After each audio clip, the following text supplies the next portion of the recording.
Smart Ideas, c'est notre rubrique consacrée aux startups et à l'innovation. J'accueille Carlos Prada, bonjour. Bonjour Thomas. Bienvenue. Merci pour l'invitation. Vous êtes le cofondateur de T-Hive, vous dites T-Hive T-Hive, créé en 2017 avec Annie Chéry. Alors on parle de caméras à 11 THz. Vous allez nous expliquer ce que c'est. Déjà le point de départ 2017, ça fait 7-8 ans. Comment est née l'idée ? Alors, l'idée, elle est née de notre capacité à avoir mis au point une technologie, donc sur la maîtrise des 100 THz, sur des substrats qu'on appelle des substrats silicium.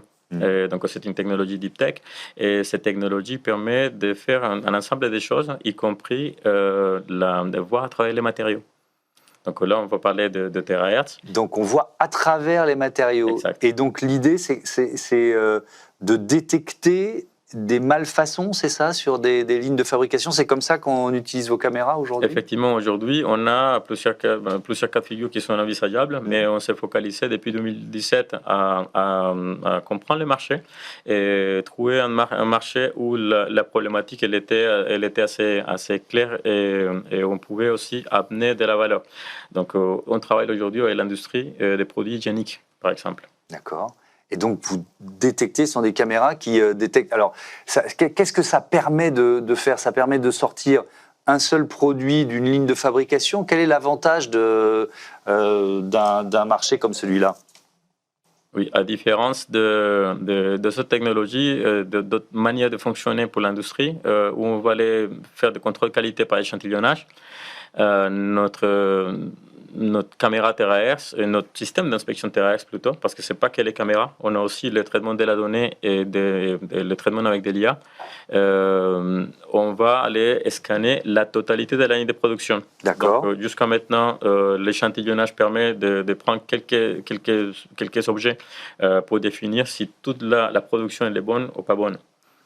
Et donc, ça permet... Alors, nous, on est dans une émission, on s'intéresse évidemment à l'impact environnemental. Qu'est-ce que ça permet en termes de réduction, de gaspillage industriel et donc d'émissions de CO2 ? Est-ce que vous l'avez en quelque sorte modélisé, ça ? Tout à fait. Pour vous donner une autre idée, on scanne environ 1 million de produits par ligne de production par semaine. OK, d'accord. Et sur ces produits-là, on les scanne tous. Quand on les scanne tous, en fait, on a des informations très précises par rapport à la quantité de matière première qui est utilisée pour fabriquer le produit en question. Ça permet aux industriels déjà de savoir comment est-ce qu'ils produisent et il permet aussi d'agir sur les processus de fabrication. Donc, pour vous donner un exemple, nous, on mesure et on va garantir que le processus est stable. Ça, c'est une première raison pour les pertes.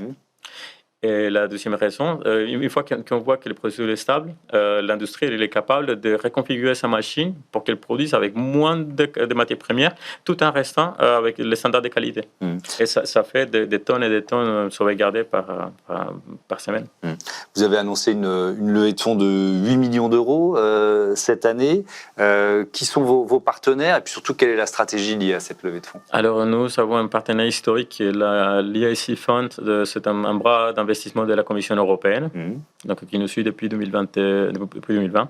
Et on a aussi le support de 2 fonds privés, Carista qui s'intéresse aux technologies deep tech dans l'espacial, et aussi Wind qui est plutôt pour des applications de services et récurrence. D'accord. Et alors la stratégie avec cette levée de fonds ? Alors, c'est la stratégie. Se développer à l'international, c'est...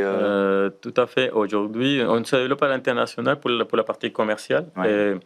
Les stratégies pourquoi on a fait cette levée de fonds. On arrive avec une technologie qui commence à être mature et on a aussi de la clientèle qui commence à solliciter de plus en plus notre produit. Il faut savoir que notre marché, le marché d'hygiène, c'est un marché de 600 milliards de dollars et qui est représenté par quelques milliers de lignes de fabrication. Notre objectif, c'est de pouvoir déployer sur toutes les lignes de fabrication avec notre technologie THz là-dessus, et bien évidemment nous permettre de développer d'autres verticales. Merci beaucoup, merci Carlos Prada, et à bientôt sur Be Smart for Change. On passe tout de suite à la fin de cette émission. Merci à toutes et à tous de votre fidélité à Be Smart for Change. À très vite sur notre antenne. Salut.